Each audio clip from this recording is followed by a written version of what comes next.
I've got your album, been listening to it constantly. But before we talk about the album and the single, I'd like to talk about you. So where are you actually from? I am originally from Glace Bay, Nova Scotia, which is actually located on Cape Breton Island on the east coast of Canada. I grew up in a very small coal mine town. Actually, it was probably, I shouldn't say small, because it was probably one of the biggest towns in Glace Bay, in Canada, rather, at the time. There was, I think, 23,000 people were the population, but it was a very, compared to the cities in Canada, it would be a much smaller place, but it was a very nice place to grow up, and I was exposed to lots of different types of music, and I think that's where my love of country music first started.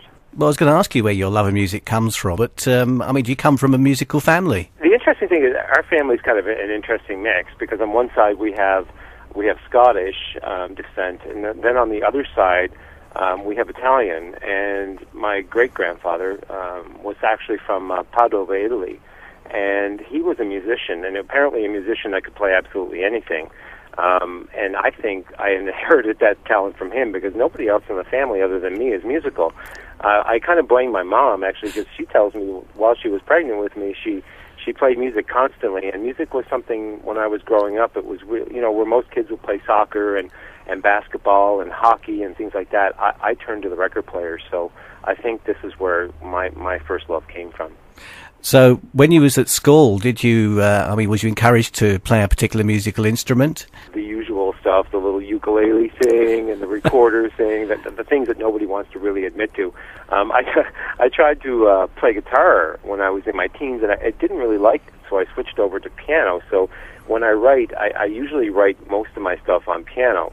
But then just recently I've kind of picked up the guitar again. I don't know whether it's the fact that I'm older now. I think I'm really enjoying learning the guitar. So the guitar seems to be one of my new things that's kind of piqued my interest. But yeah, that's basically what happened there. Well, your debut album is called On My Way to Finding You, the first single, Wash Me Away. Tell me about this track, why you chose this one as the first single release. Wash Me Away, I think it was one of those songs that when it was pitched to me, because it was pitched to me through my producer's associate, Susan Tucker in Nashville, who did actually a song search for us at Soaring Eagle Productions when we went into production for the album. And Wash Me Away came to me in a bunch of demos, and Wash Me Away was written by Mike McGuire and Mark Narmore. Now, Mark Narmore, he's written, I may be mistaken, but he's written some stuff for Reba, and Mark has been an incredibly high-profile writer in Nashville. And Mike McGuire, I don't know if you remember, was the band Shenandoah. They were very popular in the 90s. They still are popular. And he was the co-writer. They wrote this together. And I heard Wash Me Away, and the reason why I picked Wash Me Away was because I picked most of the songs just on the premise of, if I was driving in my car, would this be the kind of song that I would hear on the radio? And Wash Me Away was definitely one of those songs. And as soon as I heard it, I thought, this is really, really catchy. And then I learned it and sang it a couple of times, and then I realized that I could make it my own, because I wouldn't want to do anything that I can't really feel. And Wash Me Away just totally came to life. And then we went down to Nashville, and we actually recorded it with Kim Copeland, the producer, at Funhouse Studios, and it just took on a life of its own. Wash Me Away, I think, is going to be a song that's going to probably follow me my whole career, and it's an interesting song, because a lot of people have said it kind of sounds old country and it kind of sounds new country all at the same time.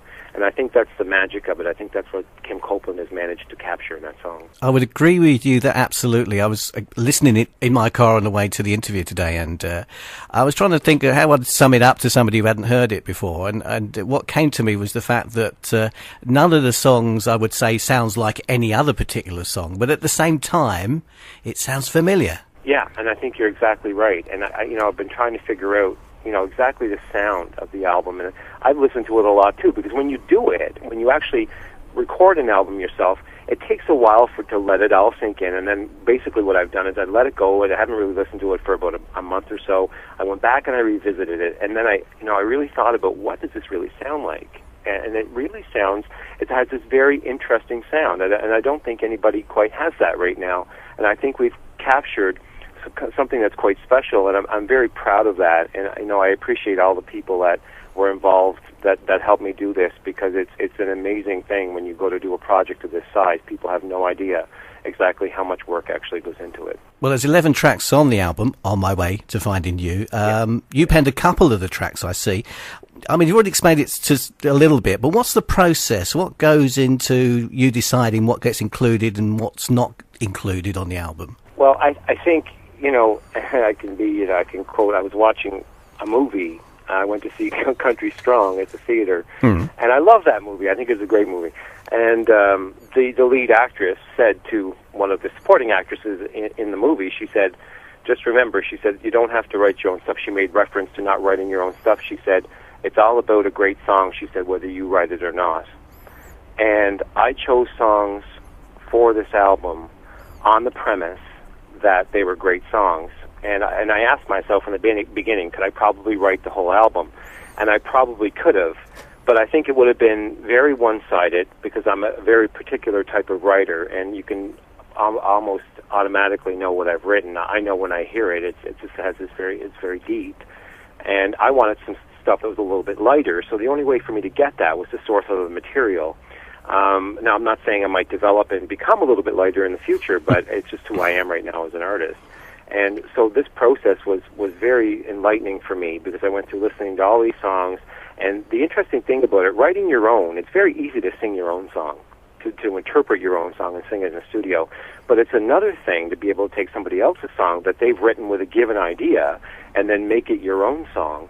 And I think that was the biggest challenge for me, entering the studio, was capturing that magic and making that song my own. So the selection process for the songs, it took us about, I think within 6 weeks, we listened to over probably 200 songs, and we chose the 8 songs that are written by other people other than myself on the album. So that was pretty well the process that we went through to get there. Oh, you mentioned Kim Copeland earlier. She penned one of the numbers on there, and you said you actually recorded it in Nashville. I mean, how important was it for you to record in the home of country music, Nashville? I said this a couple of times in interviews already about Nashville. Nashville was a very special place for me. I'm, being Canadian, I'm not saying I could have recorded the album here, and I will record here in Canada, for sure. But my whole life, I've always wanted to go to Nashville.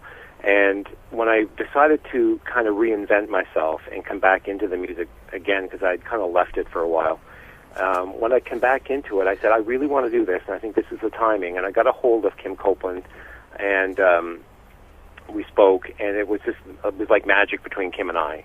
And I went into her office, and I just told her, I said, look, here I am. I want to do an album project. I said, what can you do for me? And she explained to me what she was going to do, and she just came from an angle that she said to me, she said, I will help you develop even more as an artist, and that was very important to me. And going to Nashville, I was embraced with open arms by everybody there, and it's an amazing thing when you get, a great musician like Mike McGuire that sends you an email and says, I've listened to this song. I wrote this song a while ago. I'm glad it's found a home, and I've listened to it 4 times now, and you've done a great job of it. And I think that was probably one of the most humbling things that's ever happened to me. So Nashville was an amazing experience, right from the get-go, from the first time I went there. I love Nashville, and I wouldn't be contrary to spending a lot of time there. I'm going to be going back there and co-writing with some people that actually wrote songs on the album On My Way. So it's going to be interesting to see what's going to happen in the future.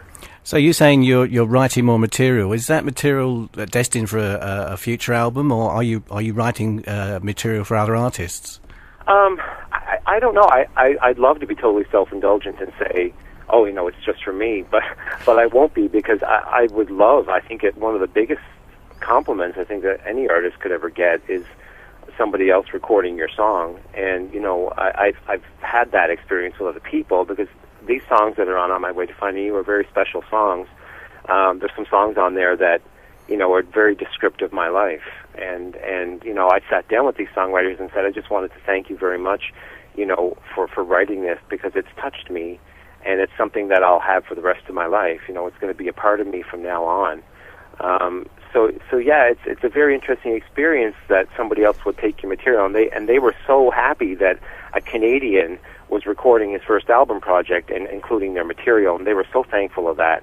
So I would love for somebody to pick up something that I've written, probably in the future, down the road, and record it. I think that would be a great honor. Right, so the album's done. Your first single, Wash Me Away, is being played on the radio. You mentioned your band earlier. Are we going to see you and your band out and about on the road? Yeah, I actually, Soaring Eagle Productions is our company here in Canada, and we've been working closely with a couple of different people. We have Cameron Tilbury Publicity in the UK, and we also have Deborah Wood Publicity here in Canada. So Deborah's handling our Canadian end, and Cameron's handling Europe and the UK and Australia for us.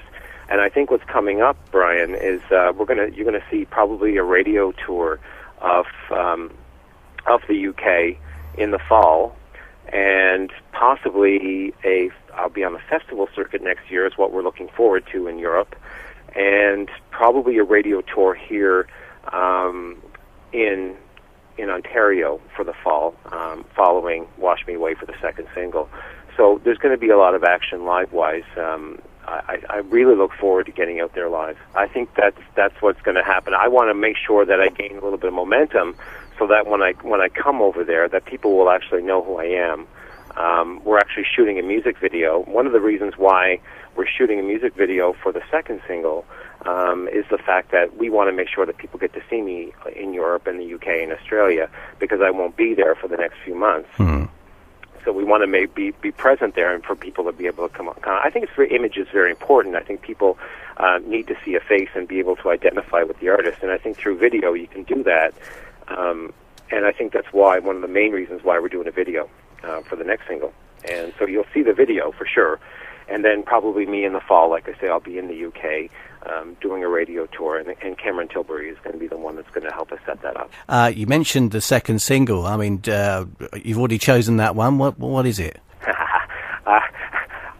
I'll give you a little sneak. It's going to be it's one that's been penned by me and Kim Copeland, and it's All You Need is the name of that single. It's one that I wrote in January with Kim Copeland. And it's a great song. One of those really simple songs. And when I first wrote it, I thought, with Kim, it's kind of simple. And she looked at me and she said, yeah, she said, it's simple, but it's really, really, really great. And I'm like, okay, so we kind of took it home and listened to it. And when we recorded it and people actually heard the album before we released it, everybody was coming back and telling me how much they love that song. And I thought, well, it's one of those things. I just read an article about John Cougar Mellencamp, and he didn't like Jack and Diane when he wrote it, and it became one of his biggest songs.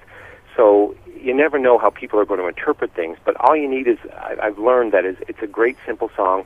I really look forward to doing the video for it, and it's going to be really interesting to see what happens with it as a second release. Especially for the people in the UK who haven't already got the album, where can they get their hands on it? Okay, so the way it's working right now, you can go to my website, which is Drake Jensen, DrakeJensen.ca, and you can purchase the album there, and you'll actually, and if they want it autographed, I can open it up, because I have them all shrink-wrapped, or I can open them up and I'll autograph them for you. I have posters available, CDs available on the website. You can also get the CD on iTunes. Mm-hmm. It's available on CD Baby also. Right. So you can go there too. And the other thing is, I'd like to invite people to come on my Facebook page. I have a musician page on Facebook, and come and join my page, and there's going to be a lot of updates there. So they'll always keep up on what's exactly going on in my world, because there's new things that happen every day that are really exciting. So if they come and they just hit an I like on my Facebook page, they'll be able to see updates all the time from Soaring Eagle Productions and myself. Drake, thank you very much for spending time with us today. I look forward to seeing you and hearing you playing live in the near future, and good luck for the future projects that you've already got on the go by the sounds of it. Things are going really well, Brian, and thank you so much for supporting me and having me on your website. It's a real surreal thing when you click on a website and you see yourself sandwiched between Lyle Lovett, Alan Jackson, and Lady Antebellum. So it's a real booster for me, and like I said, I don't take it lightly. So thank you so much, Brian. Again, I can't tell you how much I appreciate it. Take care. Okay, bye-bye.